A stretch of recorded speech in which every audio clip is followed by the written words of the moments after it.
शारक के सामने अब नाज़नीन का सबसे बड़ा राज खुल चुका था, लेकिन वो फौरन कोई फैसला नहीं करता। वो खामोशी से अपने कमरे में जाता है और मारिया की तस्वीर देखकर फूट फूट कर रोने लगता है।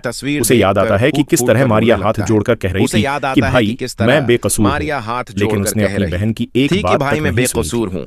अब उसे एहसास होता है कि नाज़नीन ने सिर्फ मारिया को घर से नहीं निकलवाया, बल्कि भाई और बहन के रिश्ते में भी जहर घोल दिया है। अगली सुबह शारक नाज़नीन से कहता है कि मुझे तुमसे कुछ पूछना है, लेकिन इस बार मुझे कोई झूठ नहीं सुनना।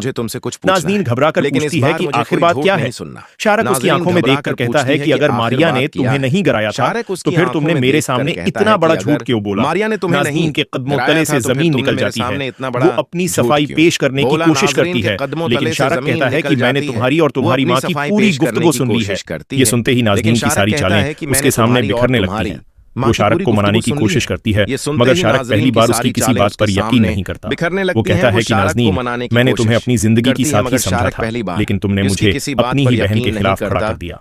आज मुझे सबसे ज्यादा अफसोस मारिया को घर से निकालने का नहीं, बल्कि इस बात का है कि मैंने अपनी बहन के आंसुओं पर यकीन नहीं किया। दूसरी तरफ मारिया गड़िया के घर में बैठी अपने भाई को याद कर रही निकालने का नहीं, गड़िया उसे कहती है कि अब तुम्हें किसी के सामने झुकने की जरूरत है, लेकिन मारिया रोते हुए कहती है कि बाजी, मैं अपने भाई से नफरत नहीं कर सकती। घर में बैठी अपने भाई को याद कर, बहुत गलत था, लेकिन वो मेरा भाई है। उसे कहती है बस दिल में एक दुख है कि जिस शख्स को मैं अपना सबसे बड़ा सहारा समझती थी, उसी ने सबसे मुश्किल वक्त में मेरा हाथ छोड़ दिया। उसी दौरान दरवाजे पर दस्तक होती है। गड़िया दरवाजा खोलती है तो सामने शारक खड़ा होता है। उसकी आंखें नम होती हैं और चेहरे पर नदामत साफ दिखाई देती है। मारिया अपने भाई को देखकर खामोश हो जाती है।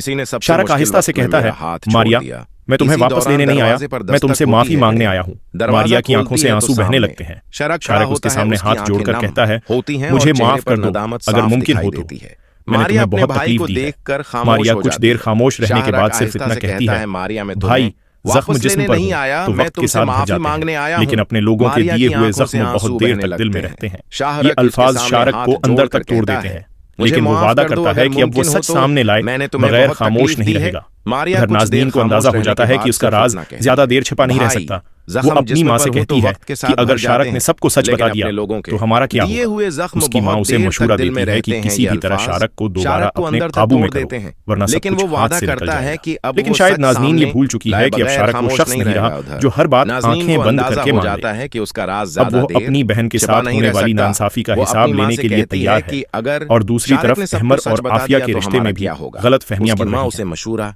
फहद दूर बैठकर इन दोनों के दरमियान बढ़ती हुई दूरी देखकर खुश हो रहा है, लेकिन उसे खबर नहीं कि आफिया के सामने शहीद की हकीकत का राज बहुत जल्द खुलने वाला है।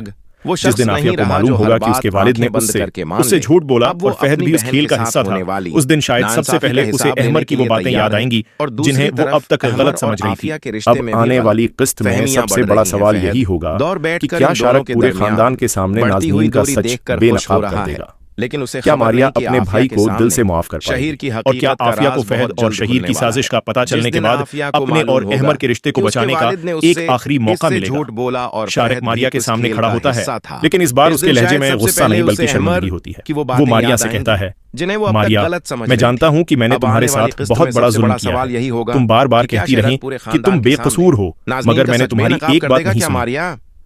मारिया अपने आंसू पूंछते हुए जवाब देती है, भाई, मुझे नाज़नीन भाभी की बातों से इतना दुख नहीं हुआ जितना आपके मुझ पर यकीन न करने से हुआ है। ये अल्फाज शारक के दिल को चीर देते हैं। गड़िया भी अपनी आंखों में आंसू लिए कहती है कि शारक मारिया को सिर्फ माफी के अल्फाज नहीं बल्कि अपने आप। करता हूँ सबको वीडियो पसंद आएगी। वीडियो पसंद आई तो हमारे चैनल को लाइक शेयर सब्सक्राइब करना ना भूले, बेल आइकन के बटन दबाना ना भूले। मिलते हैं अगली वीडियो में। शुक्रिया।